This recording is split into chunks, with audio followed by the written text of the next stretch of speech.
Yes. This is Earl Spin Jr. You're watching True School Sports. All right. Well, it's personal between me and you, and I'm going to do you some serious harm, you big stiff idiot. The Untouchable True School Sports Empire proudly presents something the boxing game's been missing. Hey, what's going on? It's your boy BT, and I came here to talk some boxing with the thousands of True School Sports subscribers. Now, some good old-fashioned heavyweight boxing talk. Now, I've been wanting to touch on this for a long time, for a couple days now, and I'm glad I'm finally getting to it. You know, first and foremost, big shouts out and much appreciation to my guy, the Dundada of boxing media, my main man, 50 grand, out there in Las Vegas by way of New York City, Brooklyn to be exact. Sean Zattel, you know, he did an interview with Deontay Wilder himself, and Deontay had a lot to say in regards to his future in boxing. Obviously, we know Wilder is fighting October the 15th in Brooklyn, his return fight at the Barclays Center, taking on his former sparring partner in Robert Helenius. So, it was a good interview, and it was going pretty good up until Sean asked him about Tyson Fury, because then Wilder went back to the places that he went back mentally to the places he used to always be in when Tyson Fury beat the hell out of him the first time in the rematch, you know. So basically he was asked about, you know, because like a lot was made from Sean Zattel in the interview about how Wilder was cool with Luis Ortiz before the Andy Ruiz fight, and he showed that love and appreciation and respect for his opponents, past opponents. Sean asked him, would he ever be cool with Tyson Fury the way he is with Luis Ortiz? And to that, Wilder stated the following, and I quote, "Nah, never, because I know the truth behind that. I don't condone cheating and shit like that. I know that no matter what people say, I know that he cheated no matter what people say, pretty much." So, yeah, and then I guess, you know, for people with common sense that would say, well, if you have all these things about him cheating, why didn't you go to the authorities? Why didn't you try to take legal action against him outside the ring so you can, you know, have the last laugh? And to that, Wilder then stated the following, and I quote, "It's just like you got analysts that say if he did have something in his gloves, why did you not go to the authorities? I wish I was in front of them, the analysts, and I would grab them by their collar and put them close to my face so we can be eye to eye, face to face, so much so that my breath could touch their face, and I would tell them, why the fuck would I go to the authorities when I had the opportunity to release my own energy and put my hands up on them in the possibility of trying to kill them and get paid millions of dollars for doing it? Why would I go to the authorities?" You know? That's what it was. Then he said, okay, I go to the authorities, they lock him up, and what's next? That's it. A good write-up, we proved our case, nobody's getting fed. What justice has that done? That don't make no sense. That criticism sounds like somebody who is non-confrontational, that is not involved in combat sports because their mindset is not set on combat. So, there you have it, man. There you have it.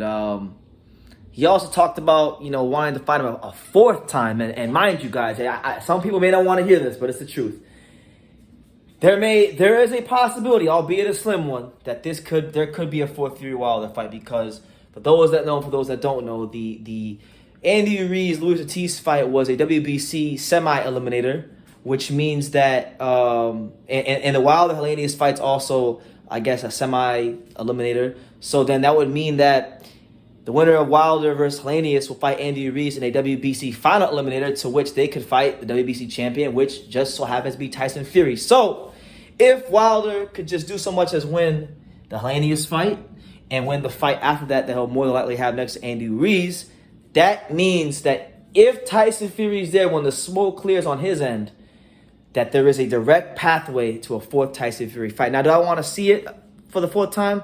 Not really. I think, truthfully, I didn't even want to see the third fight. And the third fight was great, but I really didn't even want to see the third fight. I thought Fury had proved his point in the rematch, you know, but they did the third fight, and I really, really, really think he proved his point in the third fight, you know. So look, it's no slight on Wilder. He's a fantastic heavyweight. I have all the respect in the world for him.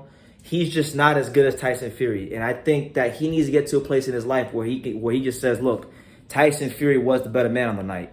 He was a better man on the night. He also, after he beat you, he knocked the guy out that you didn't want to fight back in 2018 in Dillian White, because you said that kings shouldn't fight peasants and things like that. So it is what it is. I'm not trying to talk bad about Wilder. I like him as a fighter. Like, he really earned my respect in that third fight. He is everything he says he is so far as being a warrior.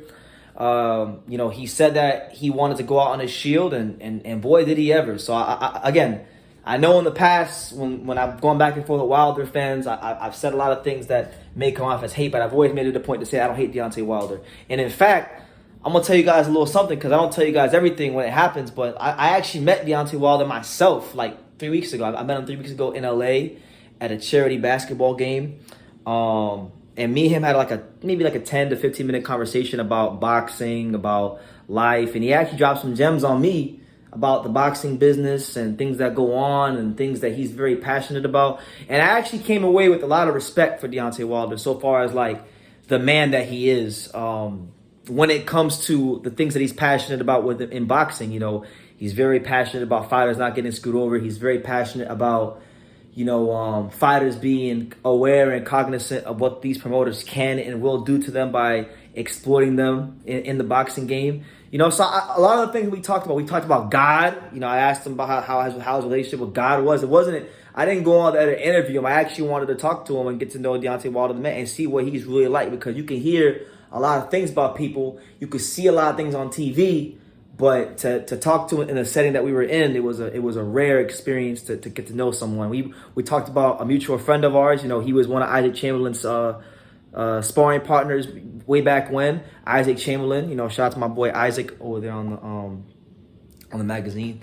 You know, Isaac's a great friend of mine, so we talked about Isaac Chamberlain. We had a great conversation. So again, I'm not trying to say nothing bad about Wilder, because if there was ever a time where I really like Wilder more than ever, it's probably now.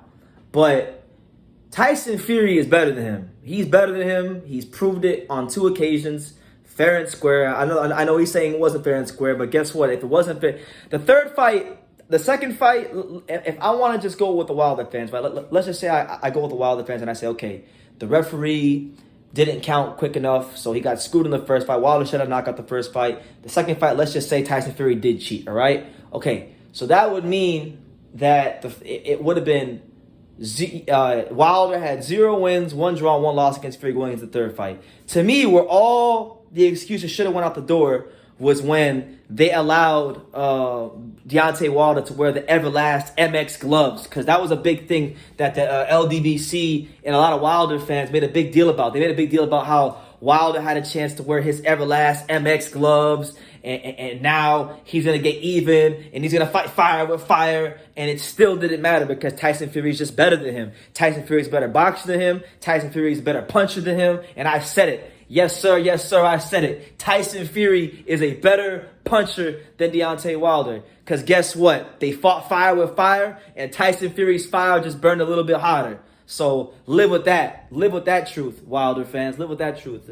You know, I'm not trying to talk bad about Wilder, but it's just like, man, when he makes these comments and he's not accepting the reality that he lost to the better man, not once, but twice on paper in 2 legitimate occasions, I have to kind of talk this way, you know? So will there be a 4th Wilder Fury fight? Personally, I hope not. I would like to see other guys in the division like Joe Joyce and Philip Hergovich and guys like that. You know, guys in the come up, Jared Anderson. I would like to see the next crop of guys get their shot, because I feel like Wilder, while he's great for the division, he's great for the sport of boxing. I will never take away how exciting he is, ever, and I never have. But the reality is, like, you lost Tyson Fury twice. Let's let somebody else get blessed with the opportunity, you know, to fight Tyson Fury or even the great Deontay Wilder himself. So, yeah, I'm going to leave it at that. You know, Deontay Wilder still holding bad blood. We're damn near we're at the end of the 2022, not too far removed from going into 2023, and Deontay Wilder is still harboring bad blood for Tyson Fury. So we'll see how it goes. And yeah, you know, God bless Wilder. God bless, you know, his family, Telly Swift, everybody, even the Wilder fan base who may comment on this video and not like your boy BT and True School Sports. You know, it is what it is. God bless everyone. But I'm gonna speak the truth, and I'm gonna be content to tell the truth. And if you can't handle it, then go somewhere else where they can massage your earlobes and tell you what you want to hear, because this ain't the place for that. So yeah, leave your comments down below. Make sure you guys take time to subscribe. And like I say in every single one of these videos, you can love me or you can hate me, but I'm just a kid from Daniel. So until next time, take care, guys. Thank you for watching another video on True School Sports, the home of boxing. If you made it this far, do me a favor and do yourself a damn favor. Hit that subscribe button and surely you will not be disappointed. You know, True School Sports bringing you the latest and greatest, the untouchable, boxing content, interviews, news videos, breakdowns, live fight reaction extravaganza. We've got a great community of people here, boxing fans all over the world, from America to the UK to Australia, and on and on and on. So join the empire today. Hit that subscribe button. Take care and God.